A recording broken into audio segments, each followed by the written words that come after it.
Everyone believed the case was closed. The jury had delivered its verdict. The sentence was just around the corner. A man was staring down decades of his life behind bars. And the evidence seemed absolutely bulletproof. Surveillance footage showed him near the scene of the crime. Witnesses swore under oath that he was the one. The prosecution wove a story that was clean, convincing, and left no room for doubt, motive, opportunity, and guilt. But buried deep within thousands of pages of court documents, there was a single, tiny legal detail that almost everyone missed. It wasn't some dramatic, last-minute twist. It wasn't emotional, and it certainly didn't make any headlines.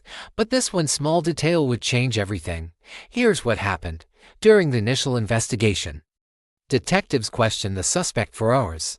There was no lawyer in the room, and for part of that intense interrogation, the recording was turned off. The confession they got became the absolute backbone of the prosecution's entire case. What the jury never knew was that at one point, the suspect asked a simple question: do I need a lawyer for this?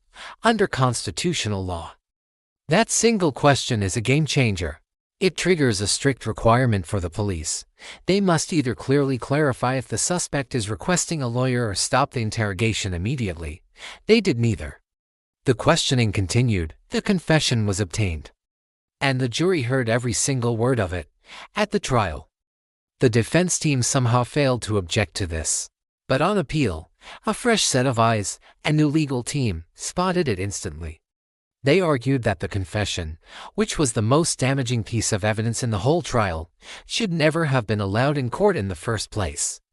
The appeals judges went over the interrogation with a fine-tooth comb, reviewing the footage frame by frame, the transcript line by line. And then, their ruling came down. The confession was officially ruled inadmissible. It was thrown out. Without that confession, the prosecution's airtight case completely fell apart. The surveillance footage was now just circumstantial. The witness testimonies suddenly seemed inconsistent and shaky. And all at once, there was reasonable doubt everywhere you looked. The conviction was overturned. A man who was just days away from a multi-decade prison sentence walked free. Not because of newly discovered evidence, not because a witness changed their story, but because of one overlooked legal detail. It's a powerful reminder that in criminal law, guilt isn't just about what happened, it's about what the law allows to be proven in court. And sometimes, a person's entire future can hinge on a single sentence, spoken in a small room, that nobody thought mattered at all. If you enjoy real cases like this, broken down from the trial all the way to the appeal, make sure to subscribe for more true crime and legal stories. Thanks for watching.